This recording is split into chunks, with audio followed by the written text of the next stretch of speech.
जब हम धरातल पर काम करेंगे, लोगों के बीच में रहेंगे, तो कार्यकर्ता जिस प्रकार का उत्साह विधानसभा के चुनाव में था, वो लोकसभा के चुनाव में, इन सभी की समीक्षा होना अति आवश्यक है। नमस्कार, आज हमारे साथ मौजूद हैं प्रदेश के खाद्य एवं नागरिक आपूर्ति मंत्री रमेश मीणा। रमेश जी, हाल ही में रिजल्ट आया है, लेकिन रिजल्ट कांग्रेस के लिए बहुत अच्छा साबित नहीं हुआ। 25 की 25 सीटें फिर से कांग्रेस को हारनी पड़ी, जबकि 6 महीने पहले ही कांग्रेस की सरकार राजस्थान में बनी है। जो जनादेश जनता ने दिया वो सर्वोदय हम स्वीकार करते हैं। नैतिकता के आधार पर हमारी जिम्मेदारी बनती है कि हमारी हार हुई है, और इस संदर्भ में हमारा राष्ट्रीय अध्यक्ष और राष्ट्रीय नेतृत्व से हमारी अपील है कि जिस प्रकार का वातावरण और जिस प्रकार के चुनाव के रिजल्ट, उस पर गहन चिंतन होना चाहिए और समीक्षा होनी चाहिए, और मंथन इस बात का हो कि हार के क्या कारण रहे, किस कारण हम चुनाव हारे, उन सभी की समीक्षा हो।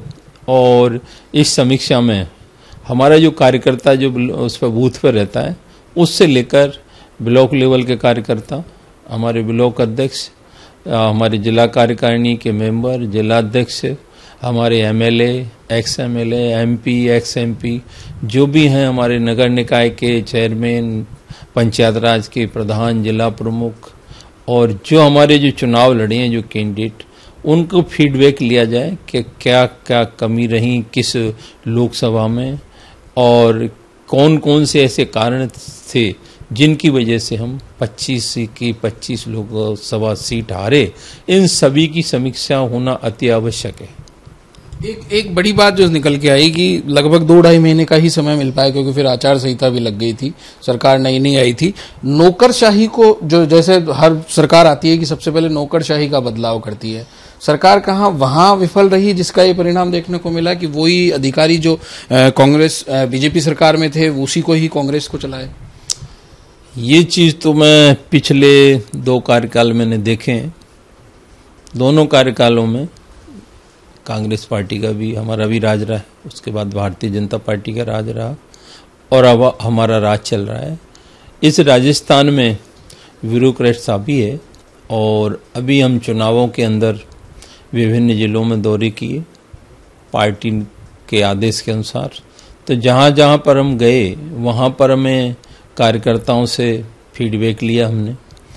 तो कार्यकर्ता जिस प्रकार का उत्साह विधानसभा के चुनाव में था, वो लोकसभा के चुनाव में उत्साह नज़र नहीं आ रहा था।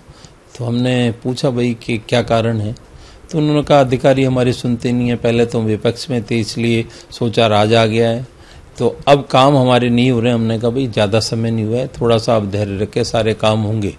लेकिन कह रहे जहाँ भी बात आई वहाँ यही आई कि अधिकारी सुनते नहीं हैं, जन सुनवाई हो नहीं रही है, काम हमारे होते नहीं हैं। तो हम विपक्ष में रहे, पक्ष में रहे, तो इस राजस्थान में जो सिस्टम बना हुआ है, आईएएस अधिकारी हों, आरएस अधिकारी हों, अन्य अधिकारी हों, ये ब्यूरोक्रेट से जो इस लोकतंत्र में यहाँ पर राजस्थान में सरकार पर भारी पड़ता दिखाई देता रहा है हमें।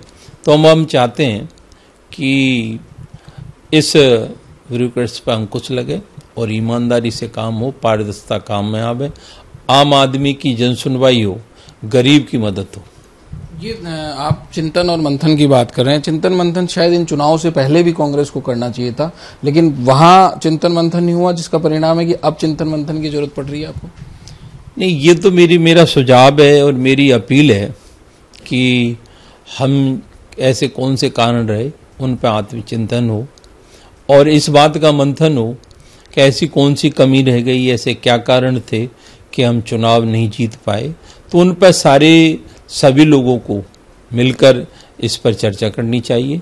इसमें सारे, चाहे छोटा हमारा नेता हो उसका भी फीडबैक आना चाहिए, बड़े हमारे स्टेट लेवल राष्ट्रीय नेतृत्व के जो लीडर हैं उनको भी इसमें शामिल करना चाहिए। उसके बाद जो कंक्लूजन, जो रिजल्टेंट आवे, उसकी रिपोर्ट हमारे राष्ट्रीय अध्यक्ष राहुल गांधी को सौंपते हैं। उसके बाद वो निर्णय लेते हैं, उसी के अनुरूप हमें धरातल पर काम करना चाहिए। रमेश जी, एक आखिरी सवाल आपसे। एक नारा जो विधानसभा चुनावों में चला था, कितना सक्सेस हुआ, या उस नारे का ही असर था कि विधानसभा में आपको जीत मिली और लोकसभा में हार? मोदी से बैर नहीं, वसुंधरा तेरी खैर नहीं। ऐसा कुछ नहीं है। ये नारा आप ही कहो कि भाई उससे बैर नहीं, इससे खैर नहीं। जब हम धरातल पे काम करेंगे, लोगों के बीच में रहेंगे। अभी तो हम राज्य में आए हैं, लोकसभा का चुनाव था, आचार संहिता लग गई। पूरे राजस्थान में हम समग्र विकास करेंगे, सभी लोगों को साथ लेकर चलेंगे। संपूर्ण विकास इस राजस्थान का होगा और सभी जाति और धर्म के लोगों को सम्मान के साथ इस राजस्थान में विकास के रूप में एक नया आयाम, एक नया इतिहास बनाएंगे। एक तरफ आप कह रहे हैं आत्मचिंतन और मंथन की, दूसरी तरफ एक मंत्री की तरफ से प्रेस नोट जारी हुआ है कि वो नैतिकता के आधार पर इस्तीफा दे रहे हैं। मैंने इस्तीफे की तो कोई बात नहीं की। मैंने वो मंत्री जी इस्तीफा दे रहे हैं नैतिकता के तौर पे कि मेरी विधानसभा से 1 लाख से आ रहे हैं, तो वो उनका पर्सनल मैटर है और उस बारे में उनका व्यक्तिगत निर्णय है। उस बारे में आप उनसे चर्चा करें। मेरा तो इतना सा ही निवेदन है कि राष्ट्रीय नेतृत्व से, हमारे राष्ट्रीय अध्यक्ष से और हमारे जो वरिष्ठ नेता हैं कि इस बात को हल्के में नहीं ले और इस पर गहन चर्चा हो और चर्चा के बाद में जो रिजल्ट आए कि क्या कमी रही उसका निराकरण हो, उस समस्या का समाधान हो, जिससे आने वाले समय में हमारे नगर निकाय के चुनाव हैं, पंचायत राज के चुनाव हैं, 2 बाई इलेक्शन विधानसभा के हैं, उनमें हमें सफलता मिले और कांग्रेस संगठन मजबूत हो, सत्ता और संगठन में किस प्रकार समन्वय हो।